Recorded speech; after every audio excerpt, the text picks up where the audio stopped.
Hello everyone. आज के session में मैं आपको बताने वाला हूं कि कैसे आप पीवाईक्यूज सॉल्व कर सकते हैं, यानी कि क्या प्रॉपर स्ट्रेटजी होना चाहिए प्रीवियस ईयर क्वेश्चंस को सॉल्व करने का। इन जनरल हम सारे सब्जेक्ट्स की बात करेंगे। तो मेरे प्यारे बच्चों, जब कभी भी आप किसी टॉपिक को पढ़ते हो, जैसे मान लीजिए कि आपने किसी सब्जेक्ट को स्टार्ट किया।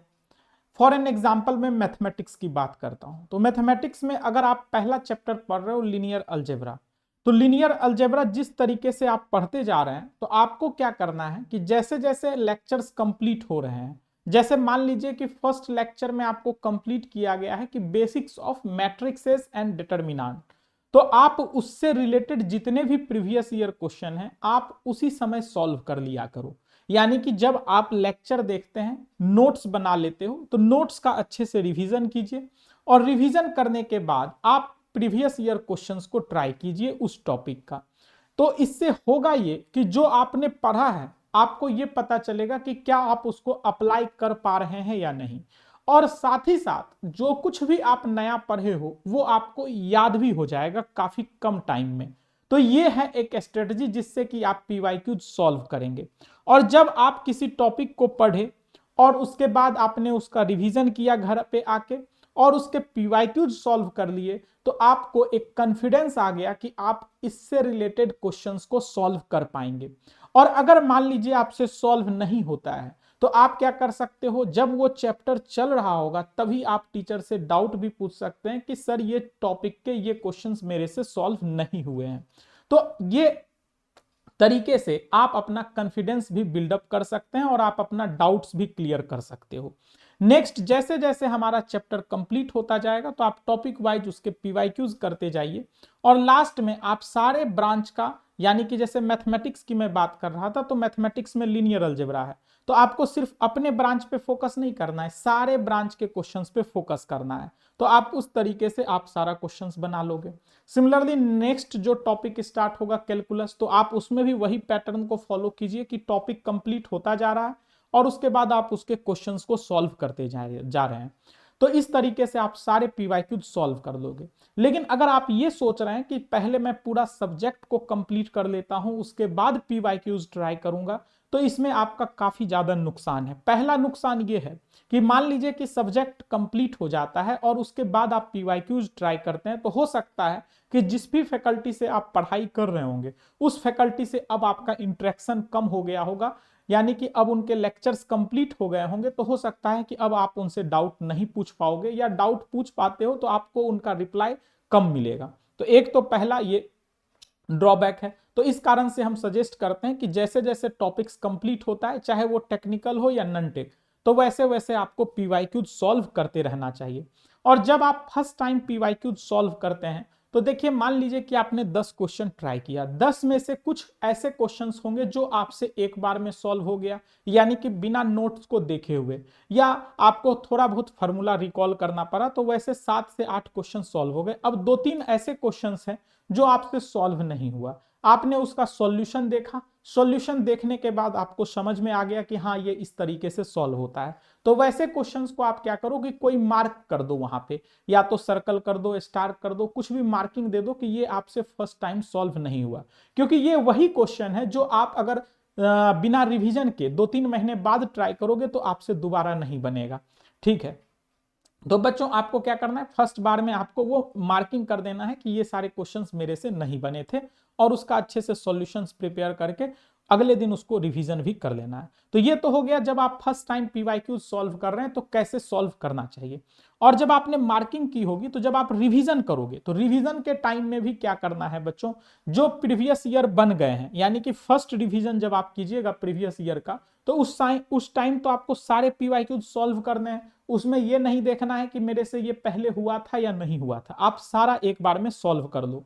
तो आप देखोगे कि जो फर्स्ट टाइम सॉल्व हो गया था वो अभी भी सॉल्व हो रहा है, और जो आपका वो उस टाइम पे स्टार मार्क्स था, हो सकता है उसमें अभी भी आपको प्रॉब्लम हो रहा हो अगर आपने अच्छे से रिवीजन नहीं किया है, तो उसको अच्छे से उसको भी सॉल्व कीजिए।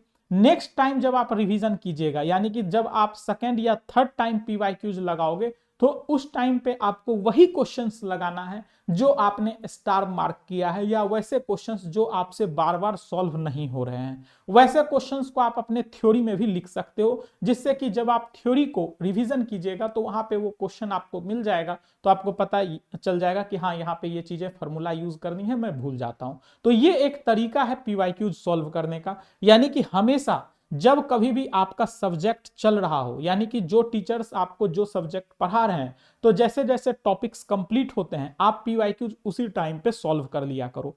अब मैं एक सब्जेक्ट की बात करता हूं, एप्टीट्यूड की। तो एप्टीट्यूड में ऐसा है बच्चों की क्वेश्चन इंटरलिंक्ड होते हैं, यानी कि कुछ जैसे नंबर सिस्टम के क्वेश्चंस हैं वो सिर्फ नंबर सिस्टम पढ़ने से ही सॉल्व हो जाएगा, या रेशियो प्रोपोर्शन का है तो वो कुछ रेशियो प्रोपोर्शन से ही सॉल्व हो जाएगा। लेकिन कुछ ऐसे भी टॉपिक्स हैं कि जब आप पूरा क्वांट पढ़ लोगे तब जाके आपसे वो क्वेश्चन सॉल्व होगा, यानी कि एक ही क्वेश्चन में 2-3 टॉपिक के कंसेप्ट्स इन्वॉल्व रहते हैं।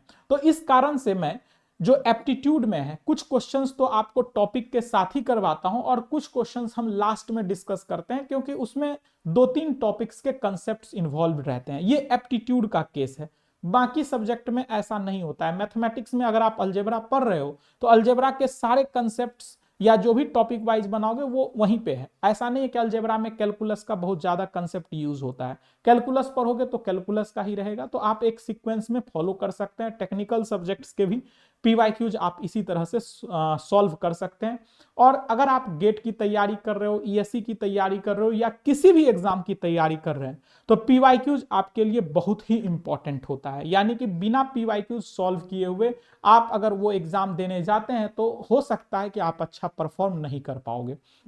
और बार बार हम पीवाईक्यूज पे स्ट्रेस इसलिए देते हैं क्योंकि अगर आप गेट के प्रीवियस ईयर क्वेश्चंस को देखोगे तो आपको पता चलेगा कि सेम फार्मूला पे क्वेश्चन रिपीट हो रहा है। यानी कि क्वेश्चन तो रिपीट नहीं होते हैं लेकिन वो कंसेप्ट बार बार पूछा जाता है। तो आपको एक आइडिया लगता है कि गेट एग्जामिनेशन में कैसा रिक्वायरमेंट है, कितने लेवल तक आपको पढ़ना है, क्या सब पढ़ना है, कौन कौन से टॉपिक्स इंपॉर्टेंट हैं। तो ये सारा चीज का आइडिया आपको पीवाईक्यू सॉल्व करके ही लगेगा। जैसे अगर आप गेट 2026 में भी अगर अपियर करने जा रहे हैं तो आप देखोगे कि गेट 2026 में भी मैक्सिमम जो क्वेश्चंस रहते हैं 65 टोटल क्वेश्चंस रहते हैं। उसमें आप ये मान के चलो कि 45 to 50 क्वेश्चंस आपको ऐसे मिलेंगे डायरेक्ट जो आपको कभी ना कभी पहले पूछा गया है, यानी कि उस फार्मूला का एप्लीकेशन पहले भी हुआ है। ठीक है, अगर आप पीवाईक्यूज अच्छे से सॉल्व कर लेते हैं तो 65 से 70 मार्क्स तो इजीली स्कोर कर लोगे। यानी कि हो सकता है 70 प्लस भी आप स्कोर कर लें सिर्फ पीवाईक्यूज सॉल्व करके। तो इसीलिए पीवाईक्यूज काफी इंपॉर्टेंट है आपके सिलेक्शंस में। तो आपको पीवाईक्यूज पे ज्यादा से ज्यादा बच्चों फोकस करना चाहिए और अच्छे से पीवाईक्यूज सॉल्व करना चाहिए। तो आई होप आपको ये सेशन हेल्पफुल लगा होगा। और लास्ट में मैं आपको ये बताता हूं कि अगर आप पीवाईक्यूज ईयर वाइज सॉल्व करना चाहते हैं, जैसे कि पूरे साल में आप देखना चाहते हो कि गेट 2025 में कैसे क्वेश्चंस आए थे, 24 में कैसे क्वेश्चंस थे, 23 में कैसे क्वेश्चंस पूछे गए हैं, तो आप अनअकैडमी ऐप पे भी जाके स्टोर में चेक कर सकते हो। तो अनअकैडमी के स्टोर में आपको मिल जाएगा सारा पीवाईक्यूज ईयर वाइज, यानी कि 2010, 11, 12, 13 ये सारे पीवाईक्यूज जो है वहां पे अपलोडेड हैं।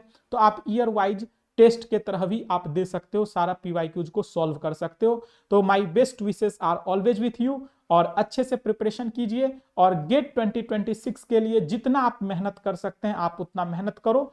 ठीक है, best of luck, thank you.